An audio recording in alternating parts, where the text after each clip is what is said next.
သူထောက်ပြနေတဲ့ဂွေးဦးကိုကြည့်လိုက်တဲ့အချိန်မှာပဲနေဦးဒီဟာကထွက်ပေါက်ဖြစ်နေမလားကျွန်တော်ဂွေးဦးကိုနှိပ်လိုက်တော့တကားတစ်ချက်ပွင့်လာတယ်တကားဟုတ်ပြီဟေ့နောက်ဆုံးတော့ကျွန်တော်ပြေးသွားတယ်တကားကမျက်နှာပေါ်မှာပြန်ပိတ်သွားတယ်အဲ့ဒီအချိန်မှာပဲကျွန်တော်သိလိုက်တာကတကားကဂွေးဦးကိုဖိထားသေး၍ပဲပွင့်နေမှာပဲဒါကြောင့်ကျွန်တော်စဉ်းစားပြီးတော့ကျိုးနဲ့ဆွဲတယ်ပန်ကာနဲ့တိုက်တယ်ချင်းရိုက်ပတ်တန်နဲ့ရိုက်တယ်လှဲစီးပြီးကြိုးစားတယ်ဒါပေမဲ့ဘာမှမအောင်မြင်ဘူးအခုကျွန်တော်သိထားတာတစ်ခုပဲရှိတယ်ဒီအခန်းကနေလွတ်ချင်ရင်ဂွေးဦးကိုတနေ့နေ့နဲ့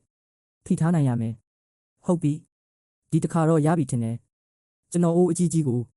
ဂွေးဦးပေါ်တင်လိုက်တယ်စက္ကန့်ပိုင်းလောက်တော့ငြိမ်နေပြီးဖုတ်ဂွေးဦးကပြန်ထလာတယ်ဟာပြင်းခဲ့ပါပြီညီရီဒါပေမဲ့အဲ့ဒီအချိန်မှာပဲကျွန်တော်နားလဲသွားတယ်အလေးချိန်မလုံးလောက်သေးတာဖြစ်နေနိုင်တယ်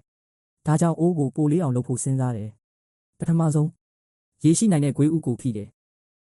ဒါပေမဲ့ရေကအိုးထဲမဝင်ဘူးကျွန်တော်ခေါင်းပေါ်ပဲတန်းကျနေတယ်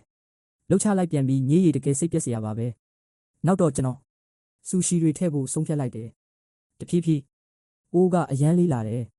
ဒါပေမဲ့ပြဿနာကလက်မတည်နိုင်ဘူးဖြစ်နေတယ်ဒါကြောင့်ဆူရှီတွေကိုနည်းနည်းပြန်လျှော့ရမယ့်ပုံပဲနိုင်ဝက်လောက်ကြာပြီးတော့ကျွန်တော်မနိုင်လာတယ်ကျွန်တော်မနိုင်မနေနဲ့အိုးကိုမခဲရတာပေါ့ဗျာဒါပေမဲ့ဘယ်ကွေးဦးလဲဆိုတာကျွန်တော်မေ့သွားပြီထပ်မေ့သွားပြန်ပြီမဖြစ်ဘူးစဉ်းစားစမ်း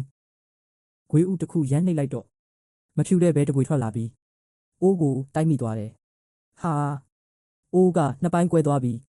အဲ့ဒီအချိန်မှာကျွန်တော်တကယ်ပောက်ကွဲပြီလေဗျာဒီကောင်သားမဲတာကမဲလို့ရပါတယ်ခုကိစ္စကဗျာစိတ်ပြက်လိုက်တာအော်ရင်နေရန်ကိုရိုက်ရင်နောက်ဆုံးတော့စစ်မှန်တဲ့ဂွေးဦးကိုပြန်တွေ့သွားတယ်ဒီတစ်ခါတော့ဆူရှီတွေနဲ့ဂွေးဦးကိုဖုံးလိုက်တယ်ဘာဆက်ဖြစ်မလဲသိချင်အပိုင်း3ဒါဆက်ကြည့်တော့ဗျာ